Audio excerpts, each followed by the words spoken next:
The first You laugh think hit the those parade scars ground make at you a 0, hero? 437, You're just a just as liability. Mara Vance's palm slipped hear on the me, slick soldier? plywood wall, and the seam of her sleeve tore open from wrist to shoulder.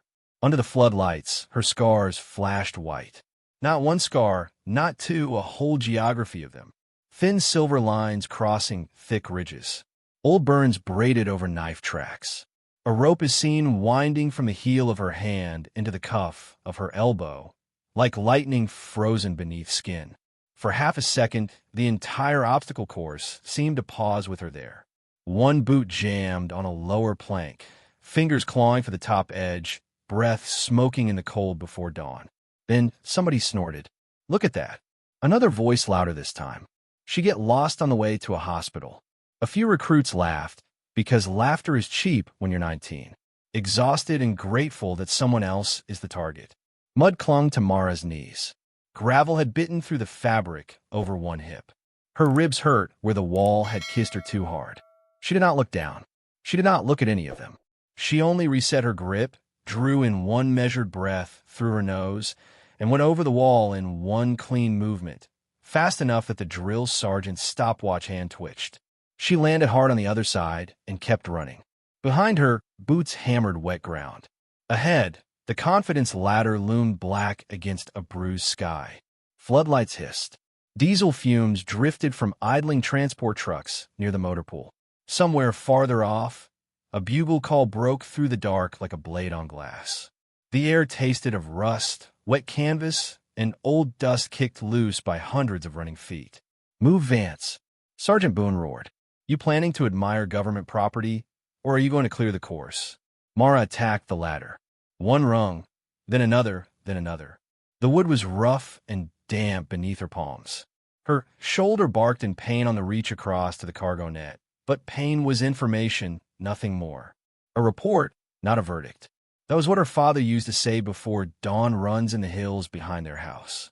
Before the army, before the classified folders, and the missions without flags.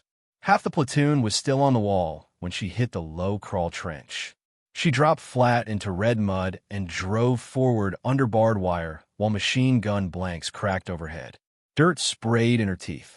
The smell of cordite slid straight into the oldest, darkest chambers of her memory. Not now. She kept moving. A body splashed into the trench beside her. Private Logan Pike, broad-shouldered, loud. The kind of man who treated every room like it had been built to showcase him. He turned his head as they crawled and gave her a grin, so smug it barely counted as human. "Didn't know boot camp started taking a museum pieces," he said. Mara said nothing. He pushed again because men like Pike always do.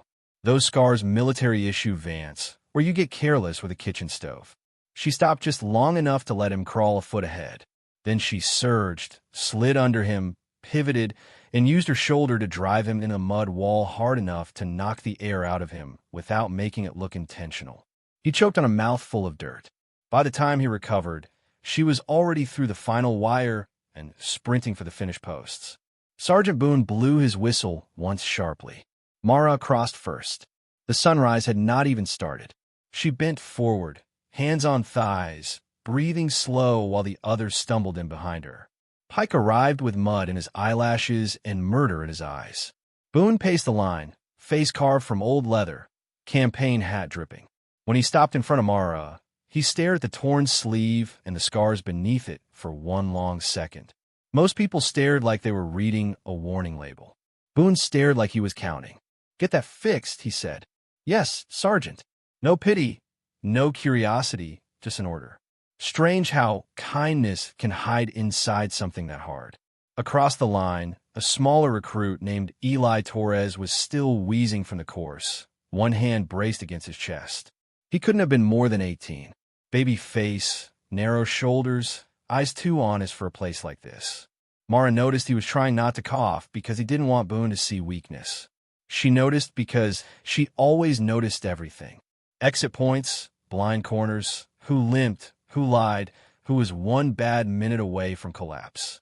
That was the problem with surviving too much. Your body might be standing on a U.S. Army training field, but your mind still lived 3 seconds ahead of danger. The platoon formed up for inspection. Dawn bled slowly into the eastern sky. Sweat dried cold on Mara's back under the rough brown t-shirt. Pike kept glancing at her arm with the ugly delight of someone who had found a fresh rumor to feed on. The others followed his lead. A scarred woman at boot camp was a question mark, and tired young people love easy stories. Maybe she was weak. Maybe she was damaged. Maybe she was here because she had nowhere else to go. What none of them knew was that Mara Vance had once crossed a frozen river in silence with 2 fractured ribs, a dislocated thumb, and 3 dead men's dog tags on her shirt. What none of them knew was that every scar on her arm had a date. What none of them knew was that she had come to boot camp for a reason more dangerous than training. And before this story goes any further, if you're already leaning in, if you can feel there's something heavier under the surface here, subscribe. Stories like this are about more than twists. They're about what people carry, what they survive, and what finally brings the truth into daylight. Now watch what Mara does next. By breakfast cow, the torn sleeve had become a story of its own. News travels strangely in a training barracks. Faster than truth, faster than common sense. By the time they sat on the metal benches in the mess hall, trays steaming in front of them, Pike had apparently decided Mara's scars came from a prison fight, a meth lab fire, an illegal street race, and a failed suicide attempt, depending on which table he leaned over.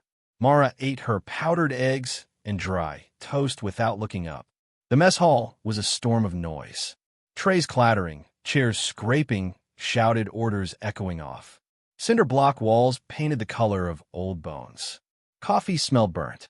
Bleach rode the air beneath the grease. Outside the high windows, the day had sharpened into cold blue clarity. Every flag snapping taut in a hard wind. You should say something, Eli murmured from across the table. Mara kept chewing. Eli lowered his voice further. About Pike? No, he's going to keep going. Yes, that seemed to puzzle him. He pushed at his eggs, then looked at her torn sleeve, now pinned tight. Did it happen here? She lifted her eyes to his dark, steady, impossible to read. Eat your breakfast, Torres. He nodded, chastened, but not offended. There was a gentleness to him that the army had not yet sanded away. He reminded Mara of boys she'd known who wrote letters home on clean paper and believed rules were there to protect people. That type did not usually last, but sometimes they surprised you. Sometimes they became the best of all of them. After chow came weapons familiarization. The recruits lined up under a corrugated shelter behind the range while a cold wind knifed across packed dirt. Sergeant Boone laid out the rifles like sacred objects. Oil and metal scented the air. A line of red flags snapped above the berm. This, Boone said, lifting an M4 is not your friend. It is not your enemy. It is a tool. You learn it. You respect it. You do not decorate it, name it, or treat it like an extension of your personality. The army already has enough fools with personalities. A few nervous laughs. Boone's gaze cut them off. It demonstrated Fields stripping with brutal efficiency. Receiver, bolt, carrier, charging handle, spring. His hands moved like machines that had been through wars and still remembered each part in the dark. Then he started assigning rifles down the line. When Mara's turn came, Boone passed her one without comment. Pike, 2 spots over, watched with a smirk that promised future trouble. On my signal, Boone barked. Disassemble and reassemble. Clock starts now. Plastic mats snapped beneath their boots as hands lunged forward. Pieces clicked, scraped, fumbled. Someone cursed under their breath. Eli dropped his firing pin, retaining pin, and went pale. Pike worked fast, glancing sideways every few seconds, as if competing required witnesses. Mara's hands moved at a speed she tried to disguise and failed. Pop, slide, twist, seat, check. 38 seconds. Boone's stopwatch stopped with an audible click. The shelter went quiet in stages as the nearest recruits realized she had finished. Then the next, then the next. Pike stared. No way.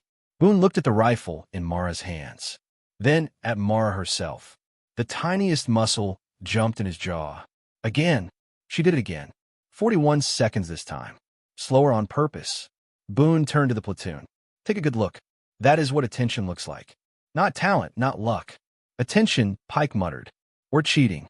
Boone rounded on him so fast the younger man flinched. You accusing me of failing to supervise my own drill floor. Private? No, Sergeant. Then shut your mouth before I assign it independent exercise. Yes, Sergeant. The lesson went on. Sight picture, trigger squeeze, breath discipline. Most of the recruits struggled with the familiar discomfort of learning how to hold something built to end life. Mara struggled with memory. The rifle fit against her shoulder, and old doors opened inside her. A mountain ridge lined under moonlight. A headset crackling with clipped voices and coordinates. The smell of snow over diesel. A man named Mercer laughing softly as he chambered around and said, "One gets home. I'll get home." She blinked away. By mid-afternoon, the wind had turned warmer, carrying the smell of sun-baked pine from beyond the perimeter fence. The platoon marched back to the barracks in dusty formation. Pike called Cadence 2, loud off half a beat, trying to seize control of the line through volume alone. Mara kept step without effort, though she could feel eyes on her whenever her sleeve pulled tight. The women's bay held 16 metal bunks, 16-foot lockers, one humming line of fluorescent lights, and a stale composite smell of detergent, boot leather, damp towels, and institutional heat. Mara's bunk was nearest the window. She preferred it because windows mattered. They meant angles, weather, and escape. She opened her locker and stopped. Inside, her spare T-shirts had been shoved into the toilet brush bucket from the cleaning closet. Toothpaste smeared the inside lid. One of her neatly rolled socks had been pinned to the metal with a note written in red marker. "Show us the rest." No signature, none needed. Mara peeled the note free. The paper trembled once between her fingers, not from fear, but from the force it took to control her grip. There are many kinds of violence. The petty kind is sometimes the most revealing. It tells you who needs an audience, who escalates when ignored, who mistakes silence for surrender. A voice behind her. "You going to report it?" It was Hannah Core from the bunk opposite. Farm girl shoulders, blunt jaw, freckles almost erased by sun. Not a friend. Not yet, but not cruel either. Mara dropped the note into the trash bin. "No, you know it was Pike." "Probably." Hannah leaned against her locker. "He's got half the platoon laughing, mostly because they're scared he'll turn on them if they don't." Mara closed her foot locker. "That your way of helping?" "Maybe." Before Mara could answer, the barracks door slammed open and Sergeant Boone stepped in with the force of weather. Formation in 5 full cantons. "Ruck march. If you're still breathing leisurely at minute 6, I will personally fix your priorities." Groans moved through the bay. Mara reached for a pack. In the bottom of her locker, beneath a folded undershirt, something metallic glinted where it should not have been. She froze. It was a challenge coin, black enamel, scratched at the edge, stamped with the insignia of a unit that did not officially exist. A raven with one wing broken over a vertical dagger. Ghost 7. Her pulse slowed instead of quickened. That was how training worked after enough years. Panic got efficient. It went cold. No one here should have that coin. No one alive outside. 6 people should even recognize it. 3 of those people were dead. 2 had disappeared in offices high above pay grades and public records. And the last one was Mara. She slid the coin into her palm, closed her fist over it, and for the first time since arriving at Fort Hyen, allowed herself to believe what she had feared from the moment her reinstatement paperwork moved too quickly through channels. Someone knew she was here. The ruck march started at sunset and went straight into darkness. 50 pounds on the back. Rifle slung 12 miles over gravel roads through scrub pine and red clay gullies under a sky so clear the stars seemed nailed into it. The platoon stretched and compressed with the terrain, boots crunching in rough unison. Sweat-soaked collars despite the falling temperature. Breath steamed. Cantons knocked dull rhythms against hips. Eli Torres struggled by mile 4. Mara heard it before she saw it. The uneven cadence of someone whose lungs were betraying him. She eased half a step back until he was beside her. In the dark, his face looked younger, almost fragile. "Breathe on the 4th step," she said quietly. He glanced at her. "What?" "In for 3, out on 4. Don't fight the pack. Let's settle on your hips." He tried. Failed. Tried again. "You sound like you've done this before." "I have." "What happened to your arm?" A branch slapped Mara's shoulder as the column bent around a curve. She ignored it. Keep count, Torres. He did, because when your chest is burning, sometimes counting is the only thing that keeps fear from getting in. 1, 2, 3 out. 1, 2, 3 out. Slowly, the panic in his breathing loosened. Ahead, Boone prowled the road shoulder like an executioner who had discovered a fondness for cardio. Close that gap. Move. Pike was 5 bodies forward, still strong, still loud. Mara could smell the arrogance on him as clearly as the pine and dust. Some men are born certain they will be tested only in ways that flatter them. At mile 7, the route turned off-road into a ravine cut by old rainwater and shadow. The moon had not yet risen. Redland's flashlights bobbed low and intermittent. Gravel rolled under boots. Somewhere to the right, water trickled over stone. Then Mara heard the click. Tiny metallic. Wrong. She stopped so abruptly Eli almost walked into her. What? Freeze, she said. The column behind compressed in confusion. Boone's voice carried from the front, irritated. Who halted that line? Mara dropped to one knee and swept her flashlight low across the path ahead. The beam found a taut filament stretched shin-high between 2 scrub routes, nearly invisible in the dark. A training flare trip line, probably left over from another course. Harmless in theory, but in a ravine with tired recruits carrying weight. A sudden flash and concussion could send 2 or 3 tumbling into rocks. Boone came back through the line at a trot. Why did you stop? His light found the wire. He cut off. Silence spread outward. Pike said, How the hell did she see that? Mara didn't answer because the truth was simple and impossible to explain. Without opening doors, no one here was clear to enter. She saw it because she had once walked through a village where every chicken coop, prayer flag, and abandoned shoe might hide a trigger. She saw it because a man she loved, like a brother, had died from not seeing the second wire behind the first. She saw it because some lessons never stopped costing. Boone crouched, clipped the filament, and rose. Good catch, Vance. That was all. But the tone had changed. The rest of the march continued under a different kind of silence. Not acceptance, not respect, something less comfortable, uncertainty. The platoon no longer knew what box to put her in. And people grow dangerous when their categories fail. Back at the barracks near midnight, the recruits dumped packs and stripped boots in varying states of collapse. Mara sat on her bunk with a black coin in her hand while the fluorescent light buzzed overhead like an insect trapped in glass. Eli from the next aisle whispered, You saved this back there. No, Mara said. I noticed a wire. That's not the same thing. Mara looked down at the coin, the raven, the broken wing, the dagger. Mercer had carried one. So had Lieutenant Naomi Segg, who could pick a 6-digit lock by listening to the tumblers breathe. So had Beckett, who loved old jazz and died in snow with his eyes open. Ghost 7, a unit so black it barely cast a shadow. She closed her fist. Someone at Fort Hyen had either found the coin in storage and made an extraordinary guess, or they were connected to the mission that destroyed her team. And if it was the second one, boot camp was no longer a humiliation to endure. It was a battlefield. The gas chamber came 2 days later. Every recruit dreads it. Tear gas is democratic that way. It doesn't care about ego, muscle, or hometown legend. It gets into your eyes, your throat, your sinuses, your pride. It strips everyone down to coughing flesh and reflex. Boone told them as much while they stood outside the squat concrete building in full protective masks, canisters clanking on their web belts.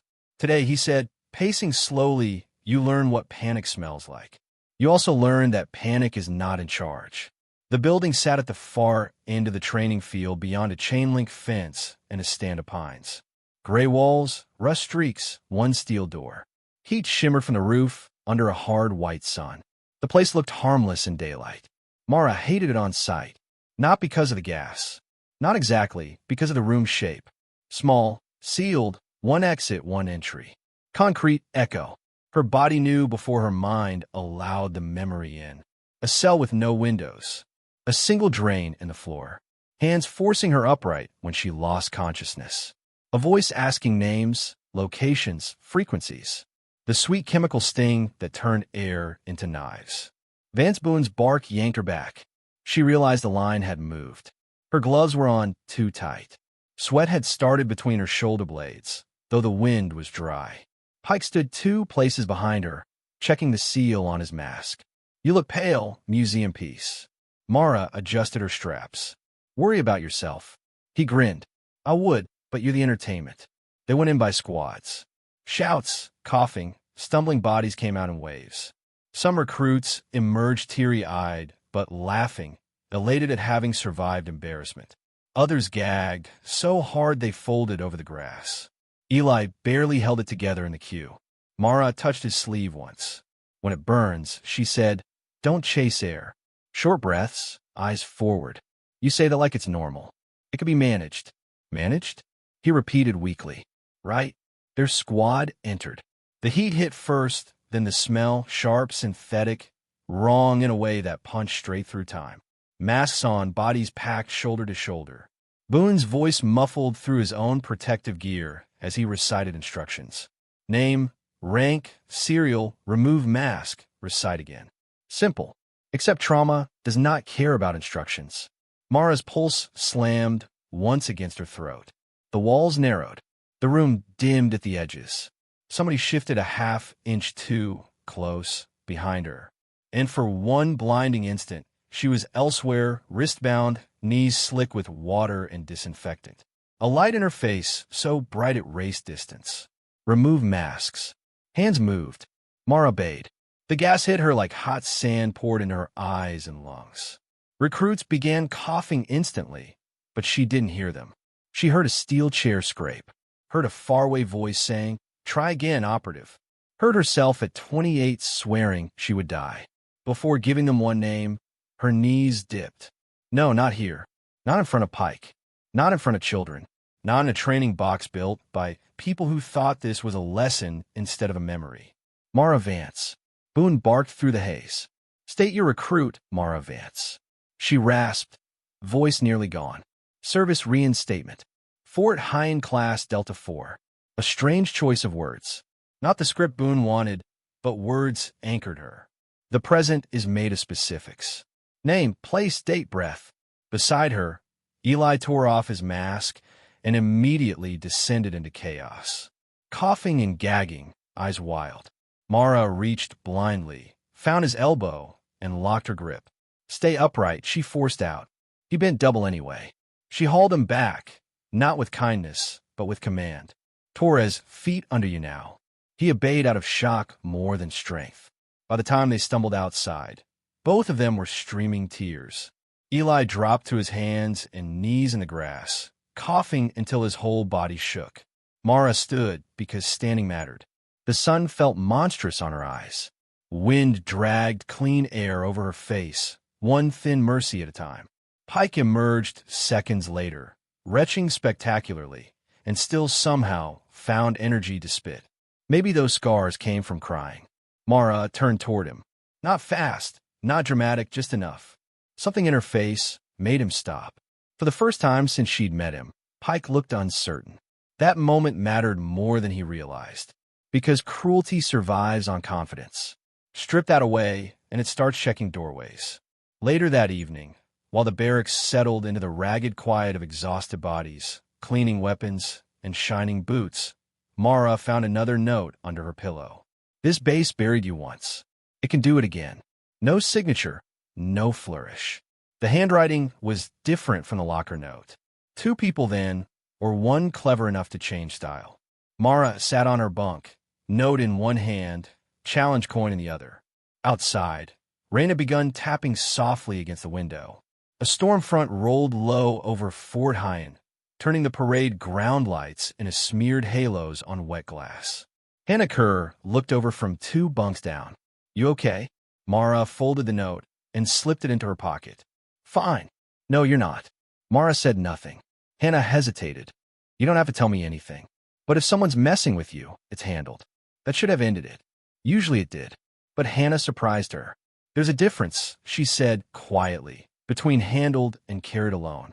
Then she looked away and returned to polishing her boots as if the words had cost her enough. Mara stared at her for a long moment.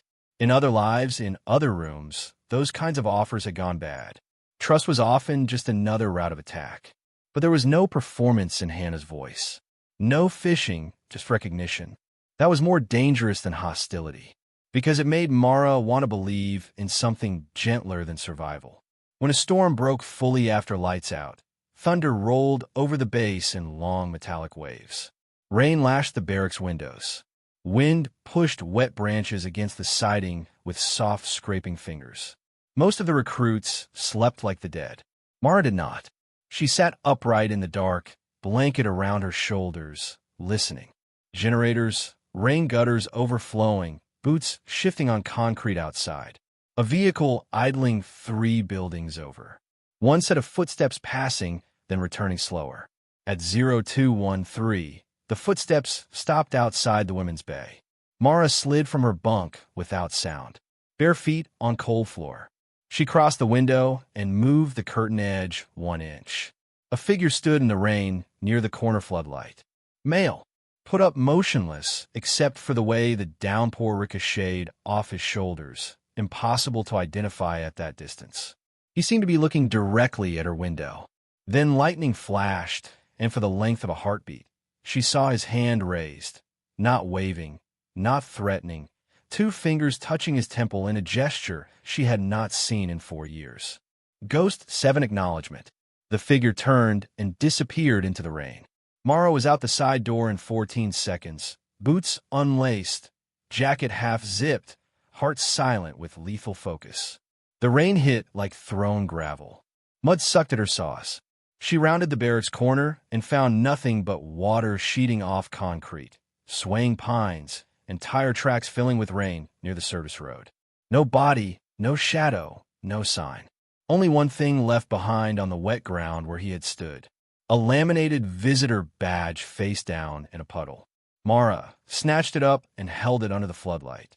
The photo had been scratched out, but the name was still readable. Colonel Adrian Voss. She knew that name. Not from a base roster, not from orientation, from a sealed briefing room in another country. Another life. A man in pressed uniform on a screen telling her team the extraction corridor was clean. The corridor that got 9 people killed. That just changed everything, didn't it? If you're feeling the ground shift under this story right now, if that name hit you the way it hit Mara, subscribe because the truth always arrives in layers and the next one is sharper than the last. Now watch what Fort Hyen starts to reveal. The next morning, Fort Hyen pretended to be normal. That was the strange thing about military installations. Even when danger moved beneath them, they kept their surface rituals polished. Flags rose at 0600. Cadence echoed from the parade field. Forklifts beeped near supply. Trucks coughed awake in motor pools. Men and women with coffee cups and clipboards crossed sidewalks under a bright post-storm sky, as if bureaucracy had power over violence simply by being punctual. Mara stood in formation and listened to announcements she did not care about, while Colonel Adrian Voss's name beat quietly in her blood. If Voss was on base, then one of 2 things was true. Either for Hyen was hosting a routine visit from a senior officer with a name she wished belonged to someone else, or the man whose bad intelligence had walked Ghost 7 into a slaughter was now standing on the same soil as the woman he had failed or betrayed. Neither possibility was safe. As front boom snapped, Mara's gaze returned to the horizon. A helicopter chopped the morning air somewhere beyond the headquarters complex. The smell of wet earth still rose from the parade field. Eli beside her shifted once and whispered without moving his lips. "You look like you didn't sleep." "I didn't. That makes 2 of us." "What?" "My bunk squeaks every time I breathe." Despite herself, Mara almost smiled. Almost. Training intensified. That is how institutions test whether discomfort was a moment or a foundation. Close order drill under a sun that turned the asphalt into a skillet. Buddy carries across a gravel lot. Fireman's drags, low silhouettes on the range. Learning to clean latrines so thoroughly that even resentment smelled like bleach. Pi kept trying to needle her, but the edge had dulled. He no longer aimed his comments only for laughs. Now he watched for reactions, studied her as if searching for the invisible hinge that would make the strange machine fail. At lunch, he leaned against the chow line rail and said, "You really going to stand there pretending you're not some kind of free case?" Mara took her tray and kept moving. He followed. "Come on, everybody sees it. Those scars, the way Boone looks at you, the way you move. You think you're better than us."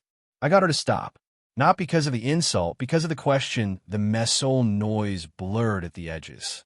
Mara turned just enough to face him. Pike was taller by an inch, heavier by 20 pounds, stronger in the gym, and weaker everywhere that mattered. The line behind them stalled. Forks paused midair across nearby tables. "I think," Mara said evenly. "You spend a lot of energy. Try not to feel small." The color left his face in a flash. So brief, only someone trained to read micro-expressions would notice.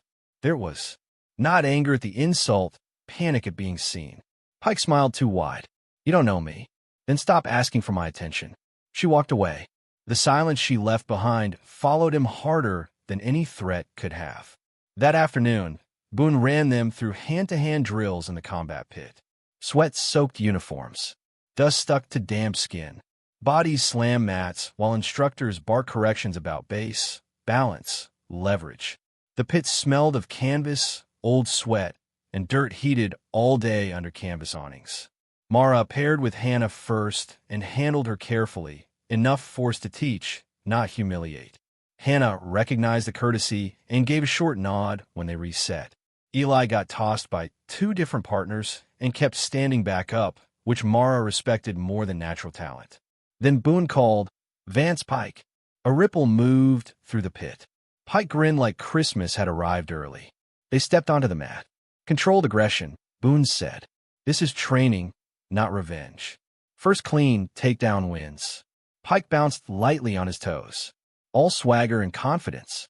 "Try not to break a hip, Vance." Mara raised her hands. His first move was fast and sloppy. A grabbing rush designed to overpower. Mara slipped outside his shoulder, checked his elbow, and let him stumble past. He recovered with an annoyed snort and circled. "You think you're special," he said. Mara said nothing. He came again, better this time. Fa high kicked low.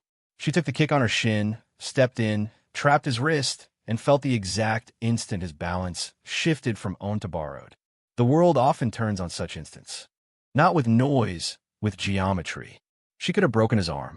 Instead, she rotated, sank her weight, and put him flat on his back hard enough to empty his lungs. The pit erupted. Pike gasped in dust, stunned more by how completely it had happened than by pain. Mara stepped back immediately. Boone's whistle cut the noise again. Pike snarled, already up. Boone looked at Mara, then at Pike. "No, lesson's over. If Vance wanted you hurt, private, you would be hurt." Laughter burst from somewhere in the line before dying under Boone's glare. Pike's humiliation turned hot and ugly. His eyes locked on Mara with a hatred cleaner than mockery. Cleaner and therefore more dangerous. As the session ended, Boone pulled Mara aside. Up close, the drill sergeant smelled of sweat, boot polish, and the bitter coffee that powered his species. He spoke without heat, which was somehow worse. "Where'd you learn that?" "Self-defense classes," Mara said. Boone stared at her until the lie had no place left to stand. "Try again." Mara met his gaze. He lowered his voice. "I'm old, Vance, not stupid. You don't telegraph. You don't overcommit." You checked his elbow before he knew he had one. That is not mall karate. Mara looked past him to the range. Berm shimmering in afternoon heat. "I had prior training." "From where?" "Classified." The word hung there between them like a flare no one was supposed to see. Boone's face did not change, but something deep inside his expression settled. "So that's the game." "There is no game, Sergeant. Maybe not for you." He seemed about to ask more. Instead, he said, "General inspection on Friday. Until then, you keep your head down, your file out of my reach, and your temper under control." "Can you do that?" "Yes, Sergeant." "Good. Because there are people on this base who notice things when they're told not to." He walked away before she could ask whether that was a warning or advice. Friday, general inspection. Whatever Voss was doing on base, whatever game had started moving around her, it was converging on Friday. That night, Mara finally unfolded the second note again and studied the handwriting under her bunk light. Block capitals, even pressure, deliberate disguise. But the writer pressed too hard on downstrokes. Military or former military. Used to forms, used to control. A shadow fell across her mattress. It was Eli holding a canteen and looking like he regretted walking over. You busy? Yes. Okay. He hovered. Can I ask you something anyway? Mara set the note aside. You just did.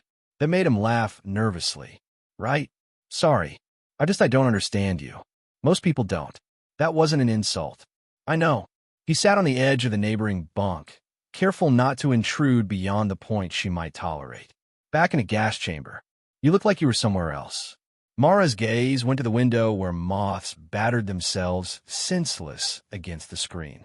Then you grabbed me, he continued, and suddenly it felt like you'd been there before. Not the training version, the real thing. She said nothing for so long you might have left. But Eli had a stubborn streak beneath the softness.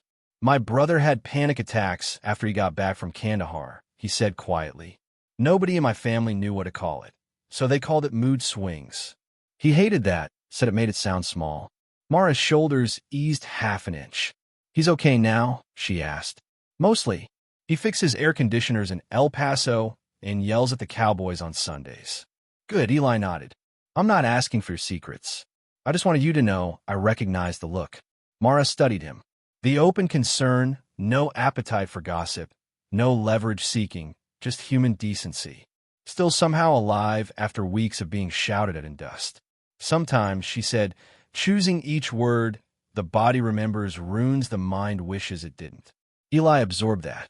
That sounds exhausting. It is. He stood. For what it's worth, I'm glad you're here. That landed harder than it should have. After he left, Mara opened the bottom panel of her foot locker and removed the only truly personal item she'd brought. 3 military dog tags looped on black cord, wrapped in a handkerchief so old the cloth had gone soft as breath. Mercer, say Beckett. She held them in her palm and saw snow again. Not the soft movie kind, the brutal granular kind that scours skin when the wind drives it sideways at 40 knots through a mountain pass. She saw Mercer turning at the mouth of a ravine. Rifle up, saying over the comm, route's wrong. This route is wrong. She saw the ridge erupting. Heard Sieg scream one warning and then go silent forever. Felt heat cross her neck as the truck ahead became fire. Smelled fuel, blood, and hot insulation. And afterward, when everything had collapsed in a noise and white pain, she remembered a voice over an emergency channel repeating coordinates that led nowhere. Calm, precise, official. Colonel Adrian Voss. The Army told the surviving paperwork it was enemy improvisation, a complicated battlefield failure. Fog of war. That ancient phrase people use when they need to hide a knife inside weather. Mara knew better. She also knew proof was not the same thing as certainty. Ghost did not convict colonels. Witnesses with erased files and rebuilt faces did not either unless they survived long enough to speak in the right room. The next day, the platoon was busted to the far training grounds for land navigation. Map compass, canteen rifle. Small teams dropped it. Staggered intervals into rolling pine forest cut by gullies and service roads. The sky was gray and low, the air heavy with the smell of wet bark and crushed needles. Somewhere far off, artillery simulators boomed like doors slamming in heaven. Mara was paired with Hannah and Eli. Pike, unfortunately, drew the same sector with 2 other recruits and kept drifting close under the pretense of shared terrain. He wanted an audience. He wanted proximity. More than once Mara caught him watching her instead of his map. The forest thickened. Boots sank in wet leaves. Compass needles twitched. Their checkpoint markers hung from trees like tiny green accusations. At the 3rd point, Hannah crouched over the map and frowned. This contour line makes no sense. It does, Mara said. You're reading the drainage backward. Hannah glanced up. How do you see that so fast? Mara almost said because I've navigated dead drop routes using stars and stolen maps, while men hunted me with thermal optics. Instead, she took Hannah's pencil and drew the slope line. Water teaches you the shape of land. Hannah snorted. That's annoyingly poetic for boot camp. Eli smiled despite himself. The moments softened the day. 3 people in the trees, mud on their boots, rain threatening but not yet falling. For a handful of minutes, the army looked almost honest. A place where skill, endurance, and mutual reliance were enough. Then a sharp scream tore through the woods. The 3 of them snapped toward it. Pike's voice followed, not screaming now, but shouting in pain. "Help! Over here!" they ran. Branches whipped Mara's face. Wet ground gave underfoot. The smell hit before the scene came into view. Fresh earth, disturbed rot, the green tang of snapped vegetation. Pike had broken through the cover on an old erosion sinkhole. One leg was trapped to the thigh in a wedge of mud and rotted roots. The other dangled into a narrow void lined with exposed stone. One of his teammates was on the ground nearby, clutching a twisted ankle. The third was nowhere visible. Pike looked up while me out. Hannah took in the unstable ground and cursed under her breath. Eli dropped beside the injured recruit. Hey, don't move." Mara's eyes scanned automatically. Slippage on the left wall. Weight line failing under Pike's right boot. If they pulled straight up, the lip could shear and take him deeper. One missing recruit. No radio response yet. "Listen to me," Mara said, voice iron flat. Pike stopped struggling. He stared. "Don't tell me to stop moving." Something in her tone cut through his panic. He froze. "Hannah, find me a branch thicker than your wrist. 6 feet or better. Eli, keep pressure off that ankle and call for cadre again." "Signal's weak," Eli said, already fumbling for the radio. "Call anyway." Mara went flat on the mud, spreading her weight, and leaned toward Pike. The sinkhole breathed cold air from below, smelling of wet stone and old water, deeper than it looked. She saw scrape marks along the sidewall. Someone else had fallen in recently or climbed out. "Where's your third?" she asked. Pike swallowed, went for help. Mara looked once at the broken brush beyond him and knew he was lying. The missing recruit had probably panicked and run. "You're going to shift your hips toward my voice," she said slowly. "I can't." "You can." "I said I can't." Mara's gaze locked on his private Pike. "Right now, you have 2 choices. You can trust me, or you can sink. Pick one." He went very still. Then, through gritted teeth, he whispered, "Tell me what to do." There it was. The first honest sentence he had ever spoken to her. She guided him inch by inch, while Hannah wedged a branch across the lip as a brace. Mud sucked. Roots snapped. Pike groaned once, low and terrified. Eli kept calling for assistance, voice shaking but persistent. When Mara finally caught Pike's web belt and hauled in coordination with Hannah's pole, the whole edge shuddered and collapsed after him in a wet roar of dirt and roots. He sprawled half on top of her, chest heaving. For one suspended second, neither of them moved. Then Pike rolled away, staring at her as if she had just become something he did not have language for.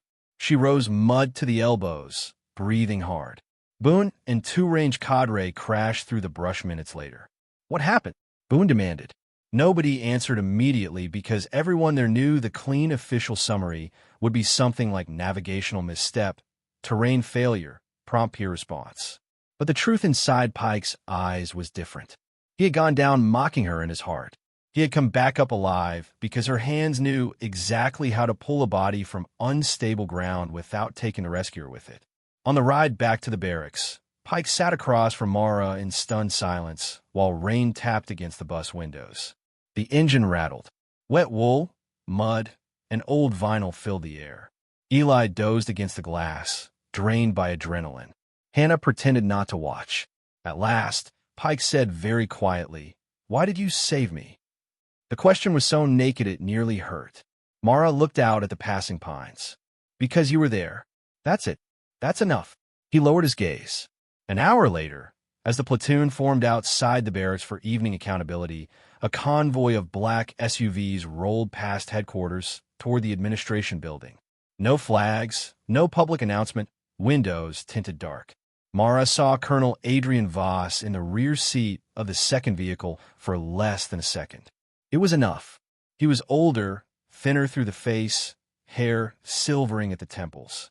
But the posture was unmistakable, controlled, elegant, almost delicate, like a man who had spent his life moving pieces from protected rooms. As the vehicle passed, his head turned slightly toward the formation, toward Mara. He did not react. That was worse than recognition because it meant he expected her. That hit hard, didn't it? A bully. She saves a colonel from a buried disaster, driving onto the same base. The past and present closing around one person at the same time.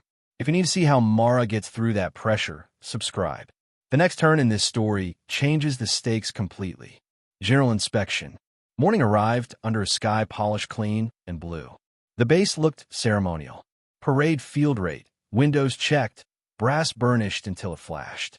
Every recruit stood in dress uniform with muscles locked and throats dry, while officers moved in purposeful clusters across the reviewing area.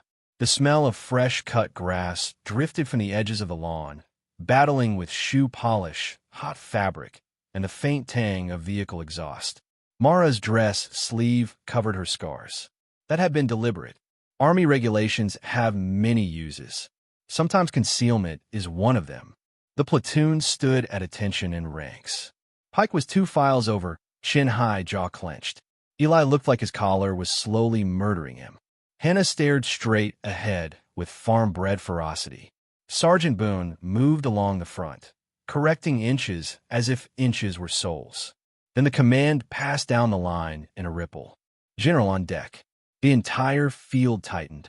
General Nathaniel Sloan crossed the reviewing strip with a compact escort. 2 aides, a Major 1 protocol officer. He was not a huge man, which somehow made him more formidable. Lean, straight-backed, iron gray hair, eyes the pale blue of deep winter. His service ribbons were a careful blaze on his chest. He moved like someone whose body understood both old wounds and authority. Mara saw him and felt the world tilt. Sloan. 4 years earlier, before White Ember, Sloan had briefed Go-7 in a subterranean room beneath another flag, another continent. He had been a lieutenant general then, not yet promoted. He was one of the few men who knew the unit existed, one of the fewer who knew what it cost to deploy them. He had looked at every member of her team and said, "You won't be thanked. You will be necessary." Mercer had later joked that it was the nicest thing any general had ever said to condemn people. Now Sloan walked down a line of raw recruits and stopped 3 soldiers short of Mara. Her pulse did not change. Years of training held, but inside every sealed chamber opened. Did he know she had been reinstated? Had he approved it? Was he part of the reason her file had resurfaced? Or had Voss brought him here for something else entirely? Sloan moved past Eli, who nearly forgot to breathe. He paused at Pike, asked a question too softly for Mara to hear, receive an answer, moved on. Then he stopped in front of her. For one impossible second, nothing on the field existed except his eyes and hers. Recognition hit him like a hidden fracture taking weight. It was tiny, a stillness, a change in the shape of his mouth. But Mara saw it, saw the old battle maps and sealed reports flash behind his gaze. Saw him count the years, the scars. He could see none of the fact that she was somehow standing in recruit formation when official records almost certainly listed her as medically separated under protected classification. He did not say her name. He stepped closer under the pretense of inspecting her ribbon placement, leaned in half an inch, and whispered to the colonel accompanying him. So low it barely stirred the air. "She's a Black Ops survivor." The colonel blanched. No one else in the formation reacted. If they heard it, they pretended they had not. But Pike, 1 file over, saw Sloan's face. So did Boone. So did Hannah. The whisper passed not through ears, but through atmosphere. The way lightning changes a room before thunder arrives. Sloan straightened. His public voice remained formal. "Outstanding bearing recruit." "Thank you, sir." He moved on. The inspection continued. Nothing looked different. Everything had changed. An hour later, Mara was summoned to the administration building. No explanation, just a runner from headquarters and a clipped instruction to report in service uniform alone. The hallway outside Colonel Voss's temporary office smelled of wax floors, toner, and air conditioning too cold for the season. Framed commendations lined the walls. American flags stood at each corner like witnesses. Mara waited outside a closed door while an aide disappeared inside with her name. A second later, enter Voss stood by the window when she walked in. He had the kind of face that trust likes at first glance. Fine features, careful grooming, the quiet confidence of a man trained in strategic ambiguity. There was no open malice in him. That was part of the design. His office had been arranged as if he worked there permanently rather than on temporary assignment. Files stacked by exact height, fountain pen lined with pad, no family photos, no personal clutter. Men like Voss do not display love where can be measured. General Sloan sat in a chair near the desk, hands folded over one knee. Boone was not present. Neither was anyone from legal, just the three of them and the soft hum of the ventilation system. At ease, recruit Vance Voss said. Mara did not move from formal attention until Sloan gave the slightest nod. Then she relaxed 1 degree. Voss studied her. You have become difficult to classify, so I've been told. He smiled with almost genuine appreciation. Still sharp, Sloan's voice entered like cold steel. Colonel, let's skip the theater. Voss turned his head mildly. I'm trying to establish whether she remembers enough to be useful. I remember the wrong corridor briefing, Mara said. I remember Mercer dying with your coordinates in his ear. I remember spending 53 days in a facility that existed only when our enemies needed information. I remember not hearing from anyone on our side for a very long time. Silence. Air moved through the vent above them. Voss did not deny it. War creates unfortunate distances. Not that kind. No, he said. Not that kind. Sloan stood. Colonel Adrian Voss, currently, serves as Deputy Liaison for Strategic Recovery. 4 years ago, he handled the intelligence stream attached to Operation White Ember. Recent review suggests material discrepancies in that stream. Recent review, Mara repeated. Meaning now, not 4 years ago, Sloan met her gaze. Meaning I was not given the full picture then and now.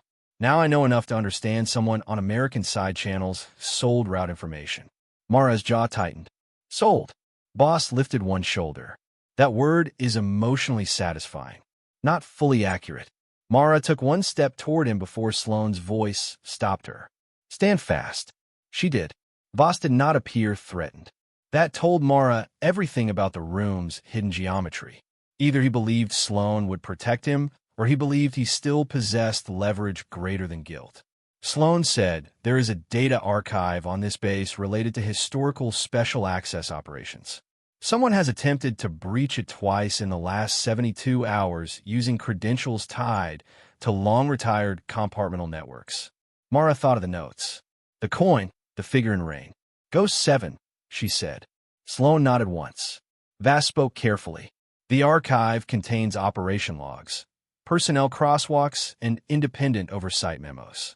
If certain files were extracted or destroyed, a number of buried matters would become unmanageable. By buried matters, Mara said, you mean crimes. I mean geopolitical consequences. The words landed like rot.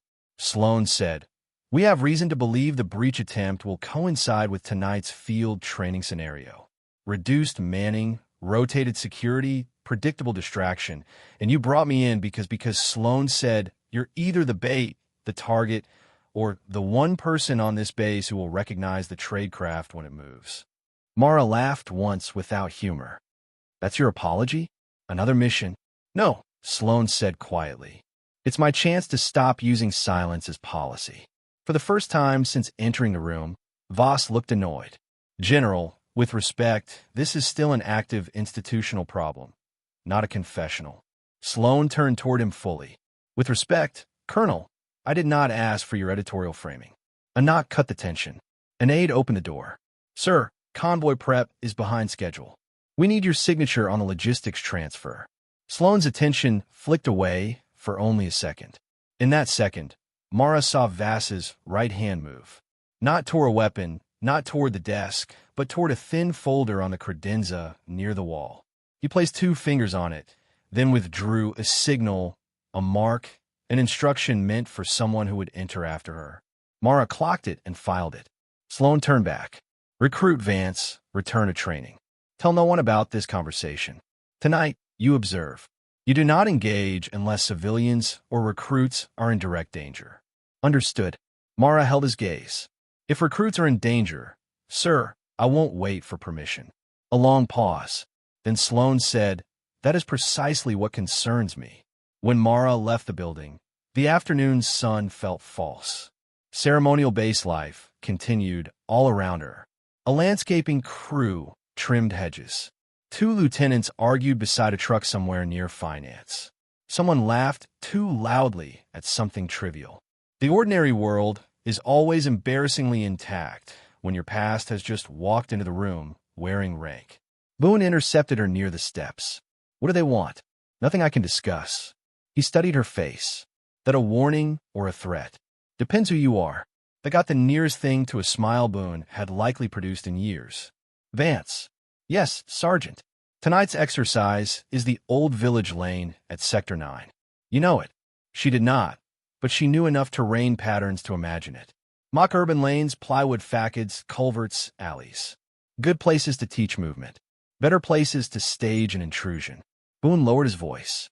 "Whatever game is moving, you keep Torres and Kerr close. Pike too, if he's dumb enough to drift." "Why?" "Because I may not know what you are," Boone said, "but I know the look of a storm, and every storm finds a youngest roofs first." He walked away before she could respond. By dusk, clouds had rolled in low and dark again. The training scenario began after dinner. Blank fire urban movement in the mock village lanes on the far edge of the installation beyond the maintenance sheds and old motor pools. The platoon moved by squads through plywood buildings labeled with faded numbers and fake storefronts. Barber, pharmacy, post designed to teach room entry, corner discipline, and the ways fear echoes in cramped geometry. Portable floodlights left sharp pockets of brightness and deeper pools of shadow. Generator hum threaded the night. Rain threatened but held. The air smelled of damp wood, fuel, and the electrically metallic scent that comes before weather breaks. Mara's squad included Eli, Hannah, Pike, and 3 others. Boone led them through initial drills while other squads rotated the adjacent lanes. Everything looked routine. Too routine. Mara saw it in the spacing of the security vehicles, in the dark window of a logistics shed that should have been lit, in the fact that one perimeter camera near the covert entrance had been angled 2 degrees too far left, creating a blind wedge near the fence line. She kept her face neutral. "Stack up." Boone ordered outside a mock apartment facade. The squad moved. Pike took rear security. Eli breathed too fast. Hannah checked her sector with admirable seriousness. Then the first real gunshot crack from beyond the training grid. Not a blank. Live rounds sound different when you have heard enough of them. Sharper, meaner. The sound carries an intention blanks can't imitate. Boone's head snapped toward the logistics sheds. A second shot, then a third. The base siren did not activate. That was the worst part.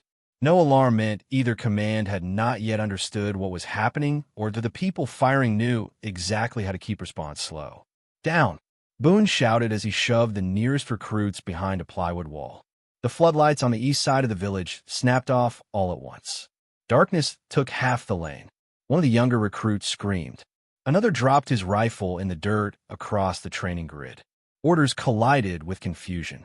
Blank fire instructors shouted contradictory commands. Generators coughed. Someone near the culvert yelled, "Man down." Mara was already moving. She grabbed Eli's harness and pulled him behind a concrete barrier, just as glass shattered from a mock storefront window. Not training glass real. The sound sprayed memory through her like shrapnel. Hannah ducked beside them. "What is this?" "Not training." Pike's last, breathing hard. "Who's shooting?" Mara appeared over the barrier. Shadows moved near the sheds and disciplined, low-profile lines. Not panicked, not random, for maybe 5 operators in dark kit. Using the training blackout as cover professional Boone is radio, static command. "This is drill Sergeant Boone, Sector 9. We have live fire." "Repeat live." The transmission died in a burst of interference. "Jim," Mara said. Boone looked at her once and passed between them. An acknowledgement that the mask was now pointless.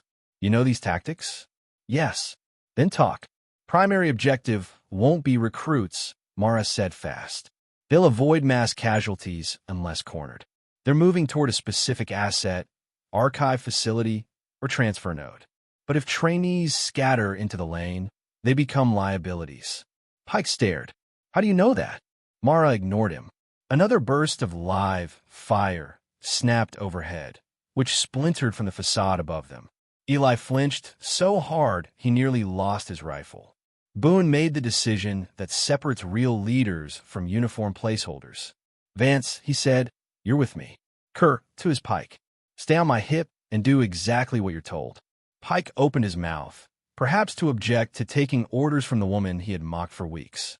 Then an explosion rolled from the direction of the archive annex. The ground jumped. Orange light bloomed above the tree line. No one argued after that. They moved through the blackout lanes in short bursts. Boone and Mara leading. Wet gravel crunched under boots. Shadows leaped across walls as emergency lights flickered awake in distant buildings. The smell of smoke thickened quickly, oily and bitter. Somewhere a siren finally began to wail, then cut off halfway through the first cycle. Control disruption, Mara thought. Inside help, precise timing. At the edge of the village grid, they found the first casualty. A military police officer slumped beside a utility cart. Vested twice, still breathing but fading. Boone slid to his knees. Kerr, pressure on the wound. Torres, tornate for my kit. Eli fumbled once, then caught himself. Hannah's hands were steady despite her white face. Pike scanned the dark with shaking rifle. We need to get out of here. No, Mara said, his head whipped toward her. No, they want people running blind. That creates confusion and opens lanes. What? So we just stay here. Mara crouched by the MP officer and saw a key card clipped to his vest. Archive access level. The attackers have been closer than command realized. Boone saw it too. Damn. A burst of automatic fire came from the annex side. Closer now. Through the trees, Mara glimpsed movement. Two dark figures peeling off toward the training lanes. Not away from them. Toward them. She took Boone's sleeve. They know witnesses are here. He didn't waste time asking how she knew. Positions. The next 20 seconds were all compression. Bodies down, rifles up, wet dirt under palms, the world shrinking to muzzle direction, angle's breath. The first attacker appeared between two storage sheds, low and fast, weapon raised. Mara fired once with Boone's sidearm. He had shoved it into her hand without Comet 2 heartbeats earlier, and the attacker dropped behind a barrel stack. Pike stared. You just cover left. He obeyed. The second attacker came wide right and nearly flanked them before Hannah's warning shout turned Mara in time. Boone fire missed. Mara moved, used the cart as partial cover, and put 2 rounds into the ground at the operator's feet. Not to hit, but to change trajectory. He shifted exactly where she wanted, exposing his shoulder to Boone's next shot. He went down hard. Eli whispered, voice cracking. Dear God, stay with the casualty, Mara said. Then the attacker behind the barrel spoke. Not shouted. Spoke. Raven Actual, he called into the dark. Thought you were dead. Mara felt the night narrow. No one else on that field knew what Raven Actual meant. Her call signed, her old designation buried with a mission. Boone looked at her once, and the last layer of ignorance disappeared from his face. The attacker continued, voice distorted by mask and distance. Colonel says, stand down. You don't want this archive opened. Mara rose, just enough to answer. Then he should have buried me deeper. The figure laughed softly. That's the problem. He never could. He tossed something over the barrels. Mara saw the shape and moved before thought.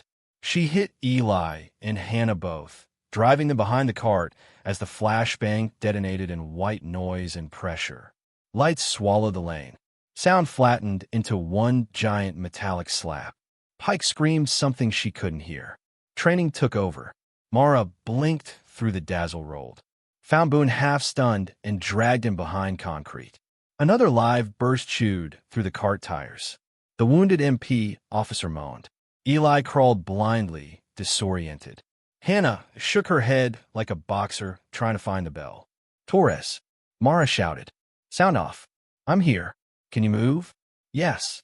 Pike fired wild into darkness. Mara grabbed his barrel and shoved it down. Controlled shots. They're trying to kill us. Yes, she said. So, stop helping them. That landed. He swallowed, nodding once. Overhead, rotor noise began to build. Base response finally, but not close enough yet. The archive annex burned brighter beyond the trees. Embers lifted into the wind like red insects. The attacker's voice came. The attacker's voice came again through the dark, calm as rain on canvas. Raven Actual, last chance. Walk away. Mara pressed herself lower behind the concrete barrier and listened not to the words, but to the space around them. The man was moving as he spoke. 2 steps left. A shift over gravel, cloth brushing wood, professional enough not to anchor himself to his own voice. Boone blinked through the fading, flashbang glare. Blood ran in a thin line from the edge of his eyebrow. You know him? No, Mara said, but he knows me. That name he used old history. Another burst snapped over their cover. Hannah kept pressure on the MP officers wound with both hands, face pale and jaw locked. Eli crouched beside her, trying to keep his breathing under control. Pike had finally stopped firing wildly, but his hands still shook hard enough that the barrel trembled in the dark. Mara leaned closer to Boone. They're not here to trade rounds with trainees. If they wanted us dead, they'd already be closing. They want us pinned for what? But they can finish the real job. Boone's eyes narrowed the annex. No. Mara looked toward the orange wash of flame above the trees. That fire is too loud, too visible. It's a diversion. A single beat passed. Then Boone understood. Where? Mara turned, scanning the terrain in her head. Mock village, logistic sheds, culvert, perimeter, blind wedge, temporary blackout, jammed radio, general inspection. Earlier in the day, the Transfervasa's aide had interrupted Sloan to discuss. Her gaze went to the old lane map posted near the training entrance, half torn and flapping against plywood. Sector 9 had not always been a training grid. 10 years ago, before the village facades were built, it had been a hardened communications node. Most of his surface had been repurposed. Most, not all. The old signal bunker, Mara said, under the village. Boone swore under his breath. How do you know there's still access? Because people like Voss never destroy useful holes. They renamed them. A shape moved at the edge of the lane. Mara fired once. Wood exploded inches from a masked face, and the figure vanished. Boone made the decision immediately. Sare TZ, you stay with the casualty until response gets here. No, Mara said. Boone turned sharply. No, they'll sweep witnesses.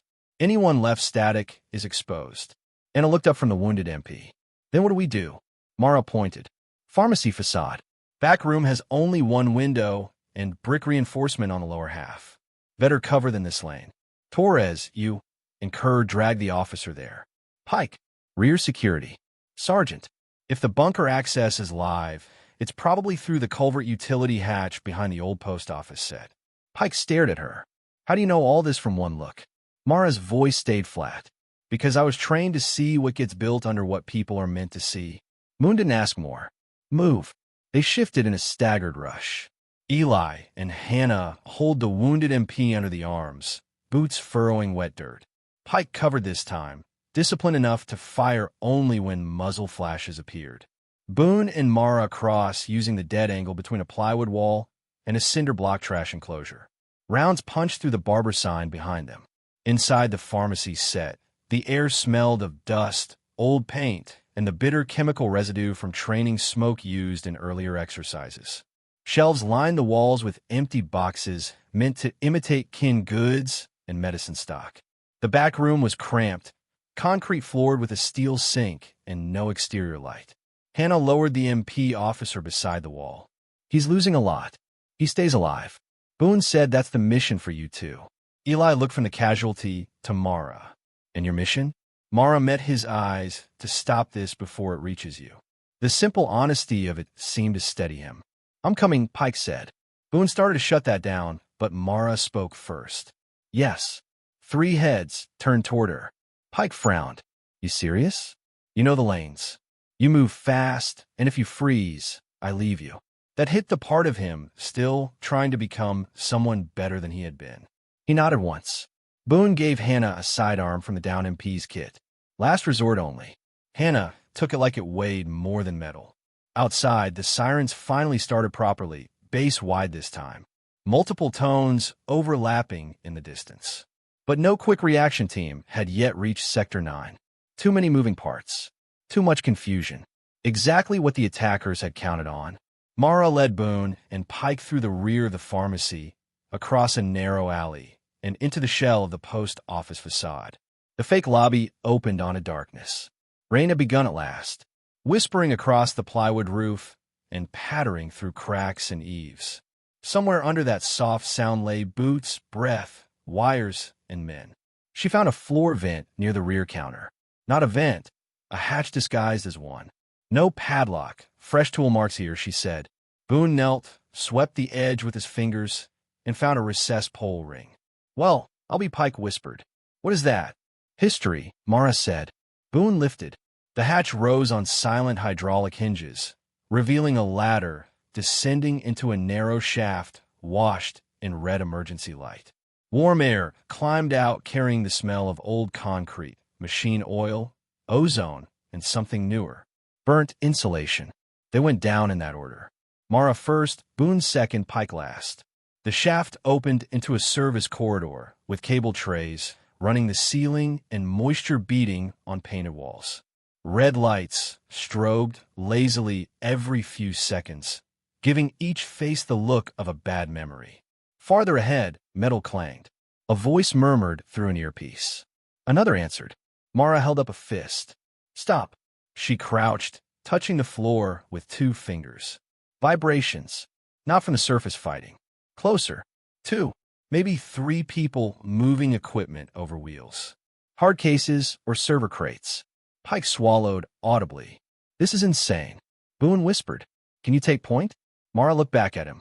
That was the moment it became real. Between them.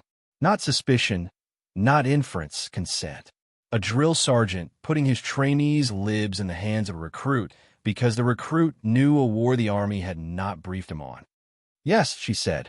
The corridor bent left at a blast door propped open by a steel crate. Beyond it lay the old signal bunker, larger than Mara expected, divided into 3 rooms by waist-high partitions and server cages. Half the racks were dead.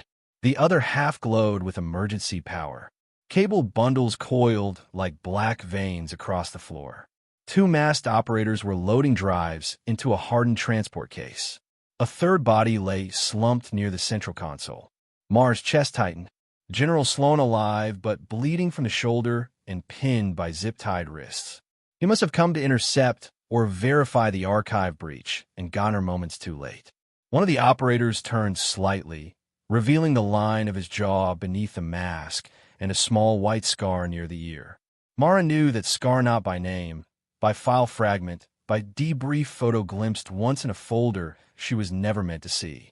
Gideon Rusk, former contract operative, off-books retrieval specialist, attached to White Ember as a deniable liaison. Officially dead 18 months ago, Mara stepped into the doorway before Boone could stop her. Russ, all 3 figures froze. The masked man with the scar slowly turned. Then, almost cheerfully, he lifted his face covering. Finally, he said, I was beginning to think the whispers were wrong. He looked older than the file photo, heavy around the eyes, mouth carved by cynical years. But the energy in him was unmistakable. Cold competence wrapped in the easy manners of a man who thought violence was simply another management tool. Adrian said, You were difficult to kill. Russ went on. I told him a body keeps score. Usually the body wins. Mara's gun stayed level. Step away from the case. Russ glanced at Bone in the doorway, then at Pike behind him and smiled. A drill sergeant and a trainee. That's who they gave you? You really did fall a long way. Bune answered for himself. Enough to still bury you. Rusk laughed softly. The second operator pivoted his rifle toward Sloane's head. Everything tightened. Rusk spread one hand. Let's keep the room civilized. General Sloane interrupted a transfer he was not clear to understand. And now we are all improvising. Nobody here wants unnecessary blood. Sloane, pale but conscious, said through clenched teeth. He's lying about almost everything. Rusk ignored him. His attention stayed on Mara. You know what's in these drives? Oversight logs and route amendments, cross-channel payments, deniable asset rosters, and one memorandum that would turn a Senate inquiry into a feeding frenzy. History is ugly, Mara. The question is whether you want ugly history exposed or weaponized. Mara took one slow breath. You sold White Ember. Rusk tilted his head. Sold is vulgar. I redirected outcomes. Pike made a sound in the back of his throat. A little involuntary shock at the banality of evil when it finally speaks plainly. Rusk continued. Your team was not the objective. An asset in the valley was. Voss wanted him extracted. Others wanted him erased. I was paid to ensure the route force contact. He gave a bare shrug. There were casualties. Mara's vision tunneled for a moment, not from fear, but memory. Snow fire. Mercer's hand slipping from a rock edge, slick with blood. You knew, she said, meaning Voss. Of course he knew. Sloane's face changed. Not surprise. Worse. The shape a man's conscience takes when a last possible excuse has just been shot dead in front of him. Boone shifted his stance. Enough talking. Yes, Rusk said mildly. Usually that's the cue. His left hand flicked downward. The room detonated into motion. The second operator shoved the transport case across the floor toward the third. Boone fired. Iraq shattered in sparks. Pike dropped flat as rounds cracked past the doorway. Mara moved straight at Sloane because that was the move no one expected through the center toward the hostage instead of the gunman. She hit the floor in a slide, cut Sloane's zip ties with a knife at her vest, and rolled him behind a dead server bank as bullets chewed metal above them. Boone and Pike returned fire from the doorway, trapping one operator behind a crate. Rusk vanished. That was his talent. He did not fight like an action hero. He disappeared like a professional. Mara Sloane gritted out, hand pressed to his shoulder. Case can't leave this bunker. Then it won't. Lights died. Total black. For half a second, the bunker became pure breath, impact, and instinct. Mara counted the room in her head. 3 steps to the petition, 2 to the fallen crate, 1 operator right, 1 wounded or pinned. Ruskin left toward maintenance corridor or overhead con. Pike whispered from the dark. I can't see. Listen, Mara said. It was the first real order he had ever received from her, and he obeyed it instantly. In darkness, the room told the truth. Someone scraping along concrete. A case ticking over cable. A boot catching on loose metal. Rain drumming faintly through vent shafts far above. Then from the left corridor, a soft chime. Elevator call. Not elevator. Freight lift. Rusk was moving the case out through secondary access. Mara rose into the dark and went after him. Boone shouted something behind her. She ignored it. The maintenance corridor was narrow and unlit, lit only intermittently by red emergency spill from behind. Pipes sweated overhead. The floor dipped. Mara's shoulder slammed the wall on a turn. She barely felt it. Ahead, the transport case wheels rattled over a threshold. She caught the outline just as lightning flashed through a ventilation grate from the storm outside. Russ calling the case one-handed toward a service lift platform. He turned and fired. Concrete spat fragments against Mara's cheek. She dropped, rolled under a pipe run, came up behind a support column. Still fast, Russ called. Little more damage, though. Mara said nothing. He kept talking because some men believe words are another kind of suppressing fire. Do you know what happens if those drives surface? Not justice, not closure, committees, denials, names redacted, careers shifted, patriotic speeches polished until the dead become weather again. You seem afraid of paperwork. I'm afraid, he said, of amateurs weaponizing truth. He yanked the lift lever. The platform shuddered awake with a hydraulic groan. Mara moved at once, sprinting the last distance before it could rise more than a foot. Rusk fired again. The round scorched past her ribs. She hit the case, driving her shoulder into it hard enough to jam one wheel against the lift rail. The platform lurched. Rusk slammed into her. They went down together in a spray of sparks and oily water. He was stronger than he looked, older, but brutal in efficient ways. No wasted motion. Knife hand low forearm across her throat. He smelled of rain, cordite, and the clean synthetic soap favored by men who travel light and leave fast. You should have stayed buried, he hissed. Mara trapped his knife wrist with both hands as the blade edged toward her collarbone. Her scars pulled hot under her sleeve. Old injuries woke. Her left hand almost failed where tissue had never fully recovered. Almost. Then she heard Mercer again, absurdly calm in memory. Use what still works. She let her damaged hand collapse on purpose. Rusk drove into the opening. Mara pivoted under him, switched grip, used his momentum, and sent him head first into the lift rail. Bone cracked, not enough. He reeled but did not fall. The knife flashed back up. Then Pike came out of the dark with a length of pipe in both hands and swung like his entire ruined ego. Rescued life and unfinished future were inside that blow. The pipe struck Rusk across the wrist. The knife flew. For one stunned instant, everyone stopped. Pike stared at what he had done. Rusk stared at Pike with genuine contempt. You should have run, recruit. Pike's voice shook. I'm tired of that being the only thing people like you count on. Rusk lunged for him. Mara shot him. One round, set her mass. He hit the lift deck and stayed down. The storm above seemed suddenly louder, as if the world had been waiting for that exact sound. Pike lowered the pipe slowly. His face had gone gray. I thought I was dead. You almost were, Mara said. Is he? Yes. Pike looked at her, and whatever remained of his old mockery finally left him for good. In its place was something more fragile and much harder to fake. Respect and shame and relief he did not deserve but had been given anyway. Boots pounded down the corridor. Boone arrived first, breathing hard, followed by two armed MPs in rain gear, and seconds later Hannah and Eli despite explicit orders to stay put. Eli saw Mara, then the body, then Pike holding the pipe, and whispered, I knew tonight was bad. I did not know it was this bad.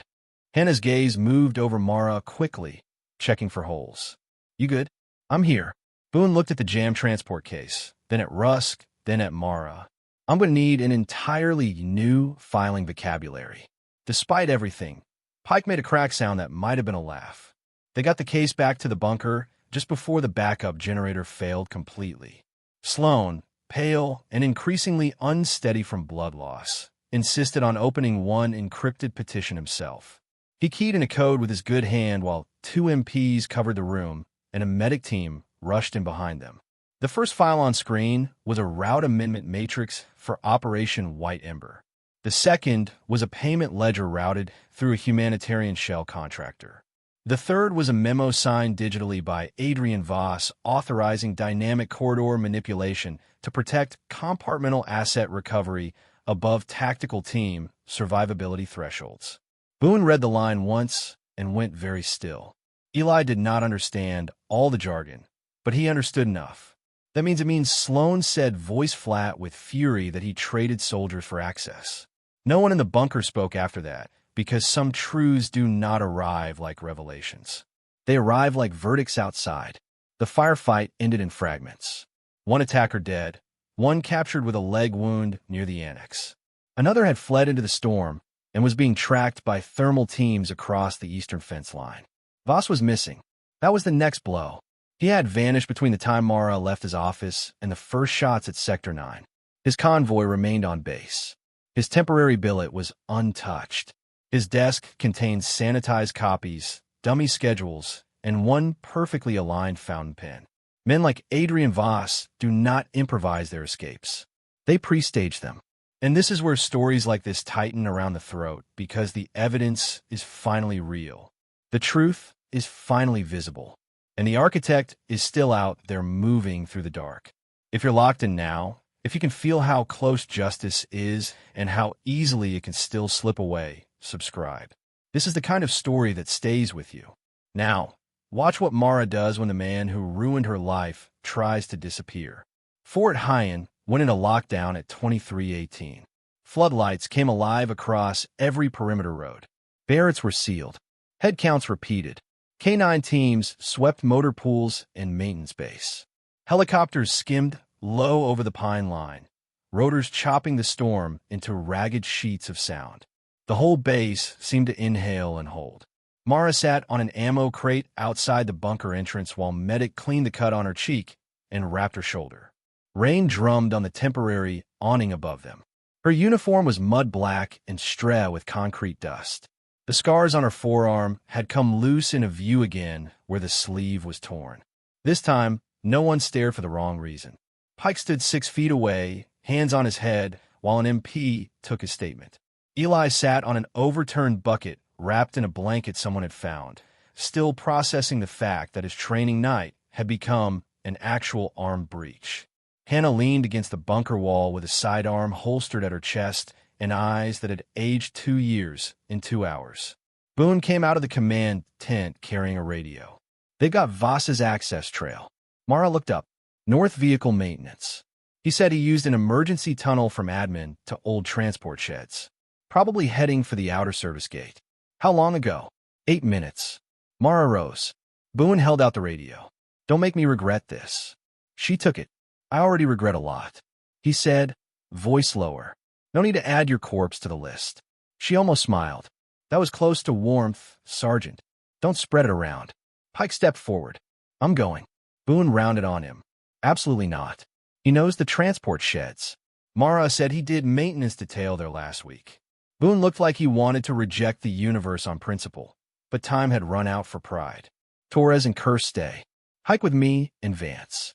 MP team meets us at Gate 3. No, Eli said, getting to his feet too fast. You don't leave us behind after all that. You're not combat personnel.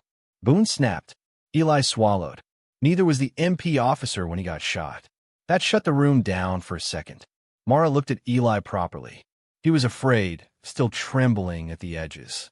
But there is a form courage takes when fear remains visible and a person moves anyway. It deserves witness. Hannah Mara asked. Hannah pushed off the wall. If he goes, I go. Somebody has to keep him from narrating his own death. Eli gave her a weak, offended look. That's unfairly accurate. Boone rubbed a hand over his face. Rain hissed around them. Sirens pulsed in the distance. Finally, he said, you stay behind me. You obey instantly. And if anyone improvises, I will personally ruin their paperwork for life. They moved. North Maintenance was a spread of long corrugated sheds, fenced lots, deadline vehicles, and fuel points separated by wide service lanes that shone black under rain. Floodlights made the puddles look like torn metal. The wind had picked up, carrying diesel fumes and wet rust. Distant rotor wash trembled the chain link fencing. Pike guided them between parked transport trucks and decommissioned Humvees. There's a side cage near Bay 12. Old gate, mostly used for scrap, runs mostly. Boone asked also contractor pickups. Mara's radio cracked. Possible visual near Bay 12. One individual and officer rain gear moving east. Voss. They picked up speed at Bay 12. The side cage hung open. Fresh mud marked the concrete. A verklieft Sedidling. Abandoned. Forks lifted halfway like raised hands. Beyond it, a flatbed truck rumbled toward the outer service lane. Mara saw the driver through the rain-streaked windshield. Adrian Voss. Boone shouted, halt that vehicle. The truck accelerated. Pike swore. Hannah and Eli flattened behind a steel barrel cluster as Mara broke left, sprinting toward the loading ramp that paralleled the lane. The truck's tires sprayed water in hard fans. Boone fired at the front tire and missed in the rain. Mara hit the ramp, boots slipping, and ran along the raised concrete edge to cut the angle. Voss glanced once out the side window and saw her matching pace. For the first time that night, his composure cracked. He swerved the truck toward the ramp. Concrete exploded near Mara's feet as the bumper clipped the edge. She jumped, caught the side mirror arm with both hands, and slammed against the passenger door hard enough to drive air from her lungs. The truck fishtailed. Rain blinded her. One boot lost purchase and kicked against empty space. Inside, Voss looked over in pure disbelief. Still alive, Mara said through clenched teeth. He reached across and drew a compact pistol from under the dash. Mara let go with one hand, punched through the half-open window, and caught his wrist before the muzzle cleared. The truck veered again, smashing through a stack of plastic traffic barricades. Water, mud, and fluorescent fragments burst around them. Voss was not strong, but desperation lends ugly leverage. He twisted, tried to fire upward. Mara drove her elbow through the window frame and into his face. Blood sprayed across the steering wheel. The truck plowed through a chain and bounced onto the outer service road.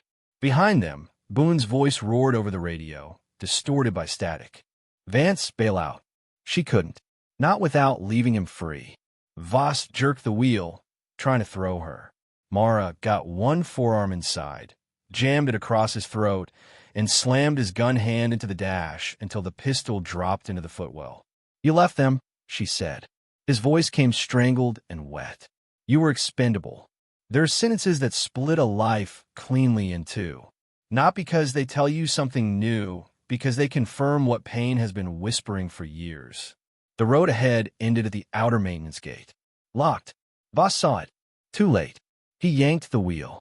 The truck skidded broadside on rainwater, clipped the gate post, and rolled. Metal screamed. Glass burst. The world became weightlessness and impact. When it stopped, Mara was hanging upside down in the shattered passenger frame. Seatbelt somehow twisted around one arm. The cab smelled of gasoline, hot wiring, and blood. Rain poured through the broken windshield. Her ears rang. Somewhere outside, voices were running toward them. Voss was pinned against the crushed driver's side, chest trapped under the steering column. He was conscious, barely. Mara tore herself free and dropped hard into mud and broken glass. MPs reached the wreck seconds later, weapons up. Boone arrived close behind, soaked and furious and alive. Pike, Hannah, and Eli were just behind him, all breathing hard, eyes huge. No one spoke at first because there, under the floodlights, Adrian Voss no longer looked like a strategist. He looked like what he had always been underneath, just a man, frail and trapped inside consequences. He saw Mara standing in the rain and tried once to gather his old authority. "You don't understand," he whispered. Mara stepped closer. Rain ran down her face across old scars into the torn collar of her uniform. "Then explain it." Voskov blood, the asset in White Ember had names, networks, cities. If he vanished into the other side, people would have died far beyond your team. So you fed my team to the rout. His eyes flicked to Boone. The MPs, the young recruits behind them, witnesses. He understood too late that language had changed sides on him. "I chose scale," he said. "No," Mara answered. "You chose who counted." His mouth opened, perhaps for defense, perhaps for the lie he had always told himself. It never arrived. Medics pulled him 3 minutes later under armed watch. And by then, his power was gone whether he lived or not. Back in the command center, just before dawn, General Sloan gave his formal statement to Criminal Investigation Division, then another to an emergency secure line that connected him with people whose titles were usually spoken only behind closed doors. Mara sat across the room with a blanket around her shoulders and a paper cup of terrible coffee cooling in her hands. The adrenaline had burned off. What remained was worse. Not relief, not triumph. A strange hollowing because revenge imagines heat and satisfaction. Reality offers fluorescent lights, forms, and the sudden silence after the body has spent its storm. Sloan finished the call and crossed to her. Up close with his shoulders stitched and uniform partly cut away. He looked older than rank allowed. He signed a preliminary confession in the ambulance. Mara lifted her eyes. What? He believes partial truth will preserve some measure of control. Will it? No. That sat between them. Finally, Sloan said there will be hearings closed first, then likely public in fragments. There will be attempts to narrow blame, redirect blame, classify blame. I will fight that. Mara looked down at the coffee. Because you feel guilty. Yes, he said. At least he was honest. He drew a breath. I signed the deployment order. I trusted the channels beneath me. That does not absolve me. No, he nodded once. But I can still decide what happens now. She waited. We can restore your record fully. Decorations, service acknowledgement, survivor status, medical accountability, everything buried under White Ember. Mara stared at him. For years, she had imagined hearing those words in anger, in triumph, in grief. She had pictured throwing it back. She had pictured collapsing. Instead, she felt only an ache so deep it had no edges. Mercer would still be dead. C would still be dead. Becca would still be dead. Paper had never been the point. What about them? She asked. Sloan understood immediately. Their families will know what can legally be told. More than they were told before. Not enough. It won't feel like enough, he said quietly. But it will be more truth than they've had. She let that settle. Across the room, Pike finished a statement with an MP and sat down heavily beside Eli and Hannah. None of them looked like recruits anymore. Not exactly. Some nights shove years into people whether anyone gives permission or not. Boone approached last. His campaign hat was gone. Without it, he looked more human and somehow more dangerous. Base commander wants to classify half this night under operational review.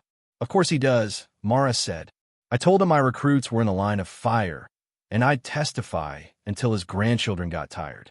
That earned the smallest real smile from Mara. Boone glanced at Sloane, then back at her. Question is, what do you want done with your status?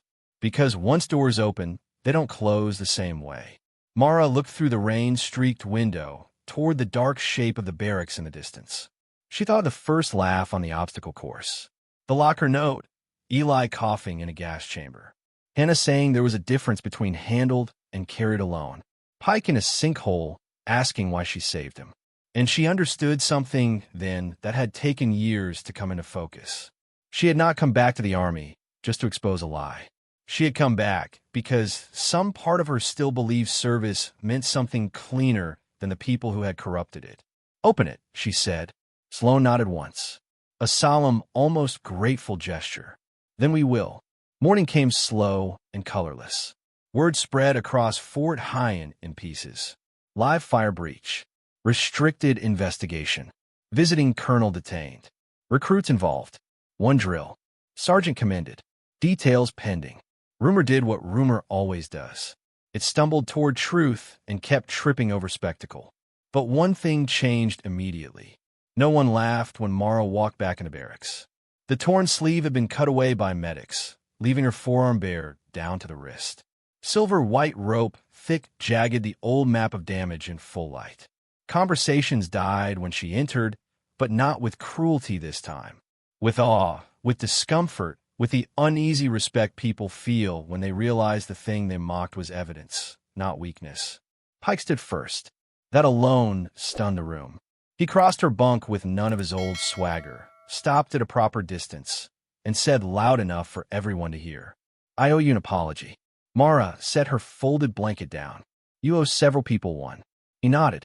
Then I'll start with you. I was arrogant and cruel, and I thought scars meant something was wrong with you. He glanced at her arm, then met her eyes again.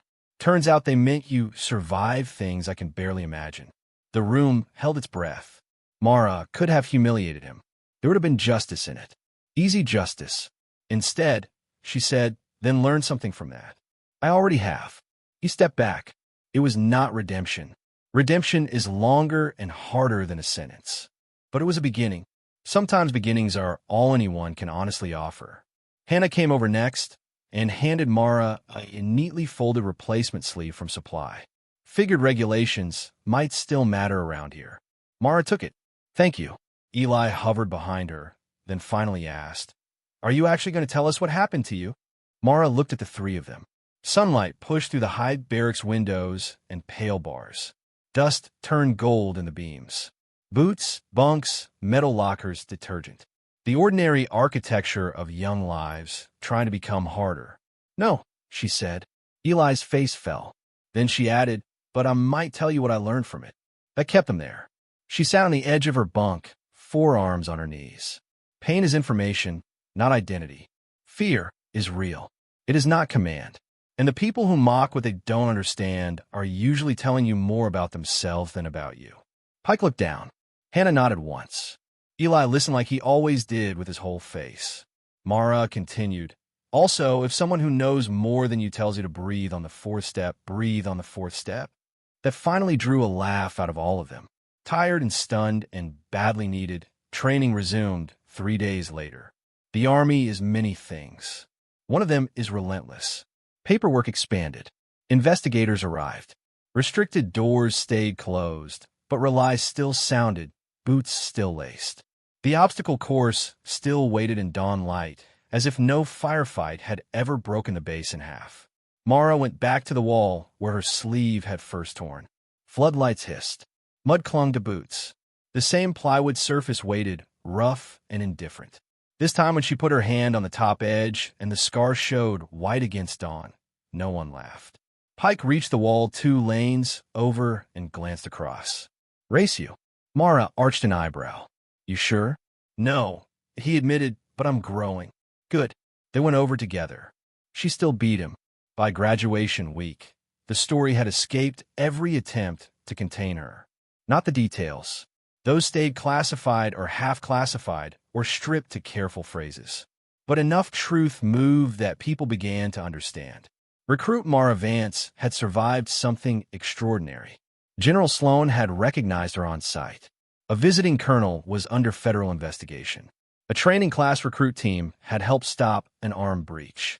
The base newspaper called it an incident involving exceptional composure under emerging conditions. Boone nearly framed that sentence as a joke.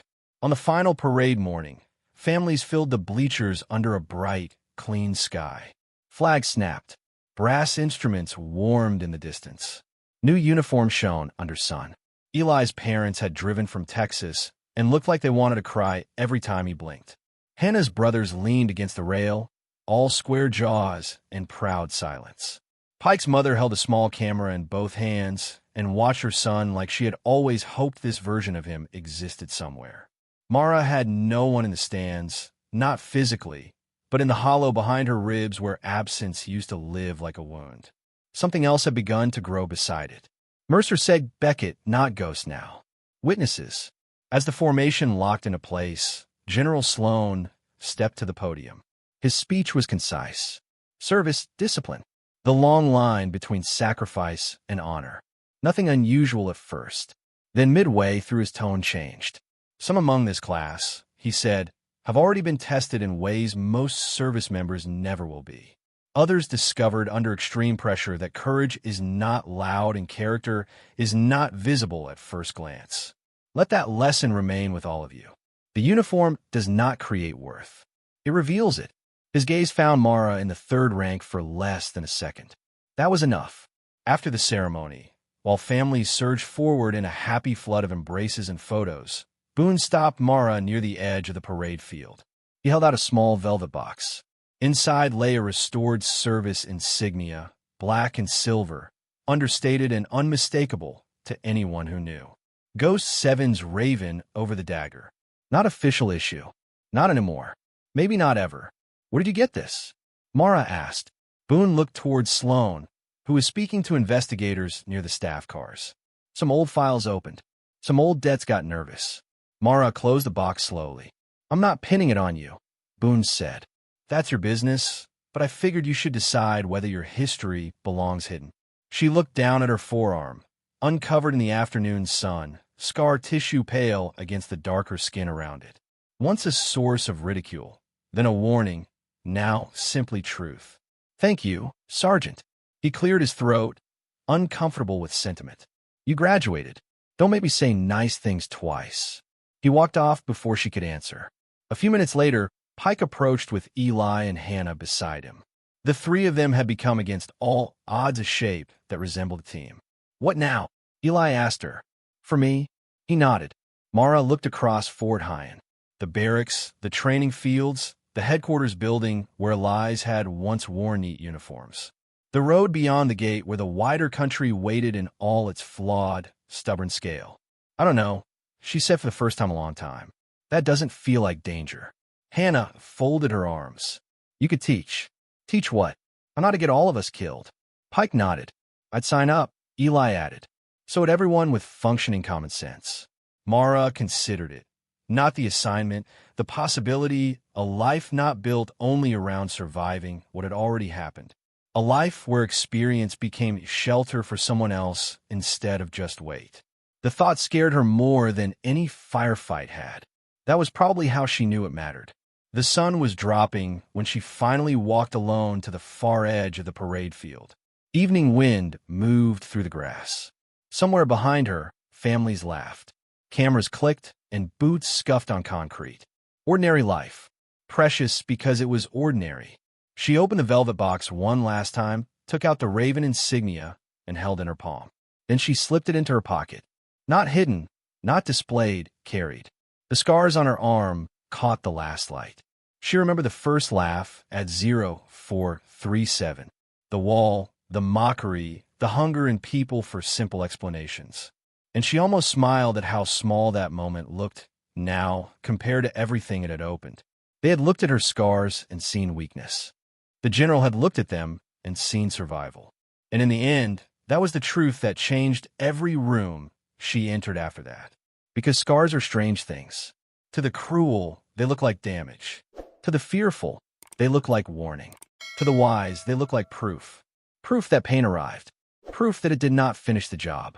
Proof that a person can be torn open by the world and still choose duty over bitterness, compassion over humiliation, and truth over the comfort of silence. When Mara turned back toward the light, she was no longer walking like someone haunted out her past. She was walking like someone who had finally decided her past would have to walk behind her. And if you're feeling that in your chest right now, that shift from being marked by what hurt you to being defined by what you chose afterwards, subscribe. Because stories like this matter for a reason. They remind us that survival is not the end of the story. It's the moment the real one begins. Mara crossed the field toward the others, toward the voices, toward the future, toward a life she had not yet learned by heart. But for once, she did not need all the answers before taking the next step. She only needed the courage to take it. And she did.